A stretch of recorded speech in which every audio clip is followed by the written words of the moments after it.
Well, I can say this, that the situation in Gaza is horrific. Tens of thousands of innocents dead and many thousands more maimed and injured. Israel's bombings have turned hospitals into scenes of horror.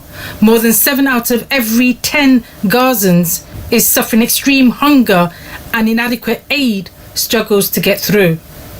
There is a silent wait for death. Israel has made its intentions very clear. All of this amounts to war crimes and crimes against humanity. And international human rights organizations have stated that genocide and ethnic cleansing, with the support of the US and UK governments, is happening in real time with little regard even for the lives and safety of Israeli hostages.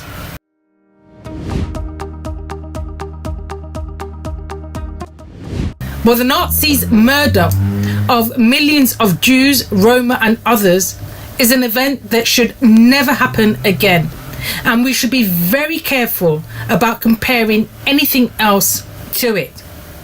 However, analysts are increasingly comparing Gaza to an open-air concentration camp and the wholesale slaughter of civilians, even in areas they were told they would be safe if they went there. All of this is a war crime, as is the collective punishment of the people, civilians, for the actions of a few.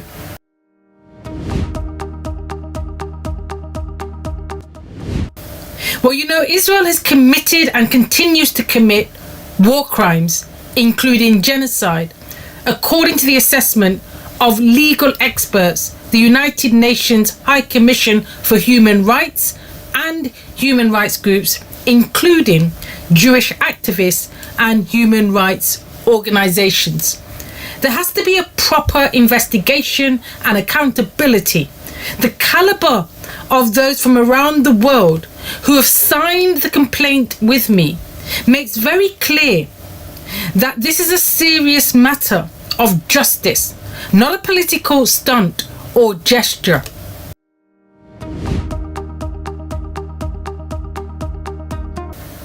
Well, yes, I believe so. I will work with parliamentarians and other lawmakers across the world whose countries voted for an immediate ceasefire to put pressure on their governments to invoke the Genocide Convention at the International Court of Justice. Only nation states can do this, and thus we need the mainly global South countries who, like me, were calling for a ceasefire from day one to instigate this action. There is no way that the US themselves will invoke this, and unlikely that the UK will do so. Thus, my campaign is with parliamentarians worldwide to determine the best route for this to happen and to invoke this as soon as possible.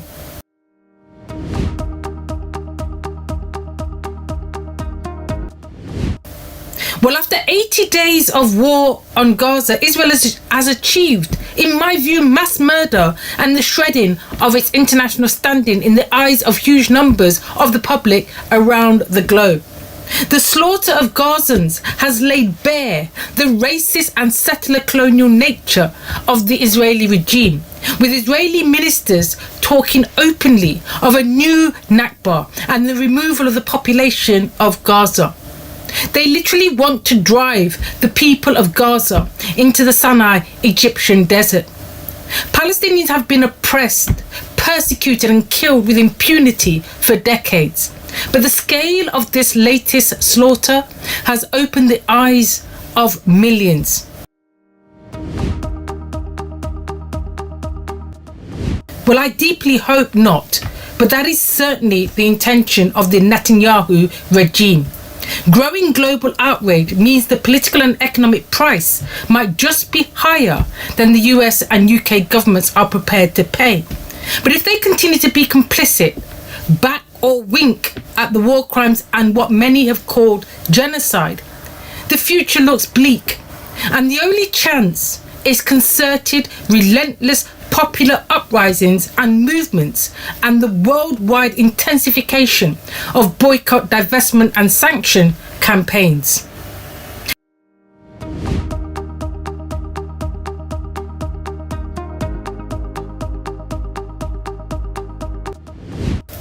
Well, I think that Israel has been accustomed for a long time to support from international Western governments, and people's fear of being accused of anti-Semitism if they criticise the actions of the Israeli government.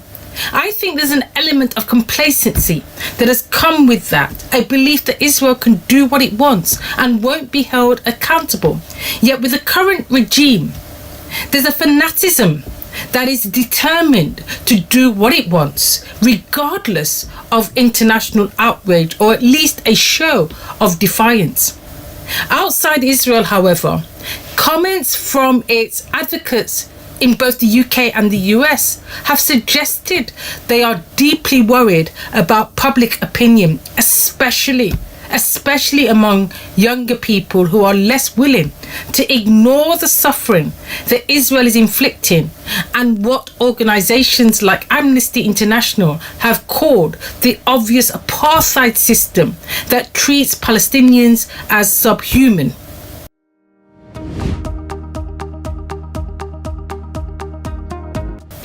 Well, I think Israel's image has been damaged in a way that it may never recover from, or will at least take decades to recover. Israel depends to a significant extent on being able to present itself as an extension of Western democracy and values. But most ordinary people in Western democracies are appalled, absolutely appalled, at the idea of being complicit in genocide and other war crimes. The illusion has been shattered. You ask, what is your assessment of the international position in general and the British position in particular regarding the war on Gaza? Well, the US needs Israel to protect US military power in the Middle East. In this sense, Israel is and always has been the US watchdog in the Middle East. Israel is a reliable ally that would help the US shape the Arab states in the interest of the US. Israel is amongst the top 10 militarized countries of the world. It produces high-tech weapons and surveillance spyware. Here in Leicester, many in my constituency in Leicester East have been campaigning for some time. We have been campaigning for some time to shut down Elbit Systems base in Leicester, which manufactures weapons and surveillance and intelligence spyware on behalf of the Israeli government. Israel's military power has been funded over many years by both the US and the UK. Ever since the Balfour Declaration of 1917, Israel is a Western protected state. The US displaced the British as the most powerful empire on earth after World War II. The US intends to maintain that powerful position, and Israel is integral to that. Some may ask, at what price? At what cost? Well, the price is largely paid for in Palestinian blood and land. I believe the positions of the British Conservative government and the official opposition, the Labour Party leadership, have been indistinguishable and appalling in their support for Israel's actions and duplicity of calling for Israel to respect international law while supporting it in flouting the same law. But in that sense, along with a handful of other governments, Britain and the US are outliers. Recent UN votes on a ceasefire and a proper humanitarian response have shown that the vast majority of the world's governments want an end to the slaughter of innocent civilians and a just resolution. But the US insistence on vetoing meaningful measures and Britain's regular abstentions have shamed them.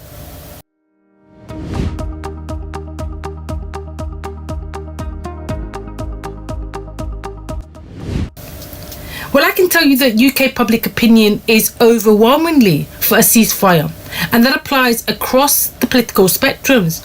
The latest polling suggests that more than 3/4 of the British public want a ceasefire immediately.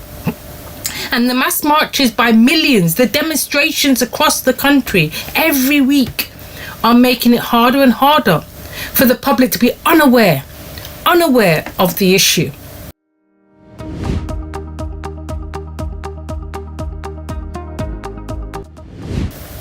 Well, I say that Western countries should implement immediate sanctions on Israel and completely cut off the supply of weapons and of financial support.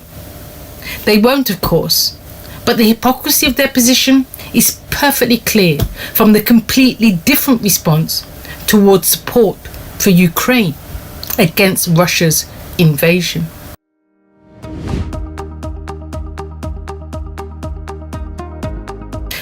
Well, I say no. I think the international public is more united in its determination to help the people of Palestine than ever. And the UN votes on a ceasefire and humanitarian aid show that at a governmental level, most nations are too. The will of the many for peace and justice is being thwarted by a small number of political so-called elites who have shown they are determined to enable or even provide active support for Israel's actions and turn a blind eye to the consequences.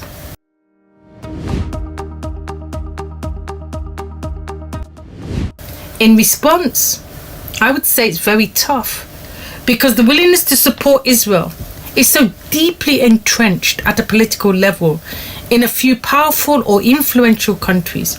In the end, the hope for Gaza comes from the resolve of its people and the growing worldwide public refusal to be silent in the face of such clear inhumanity and criminality. If enough people refuse loudly and long enough that their governments fear the loss of power and status, then there is a chance that governments individually and collectively will take what are so clearly the right actions and impose sanctions on Israel until it stops behaving inhumanely and criminally. South African apartheid persisted for decades, but once the apartheid regime experienced sanctions and international pariah status, it fell quite quickly.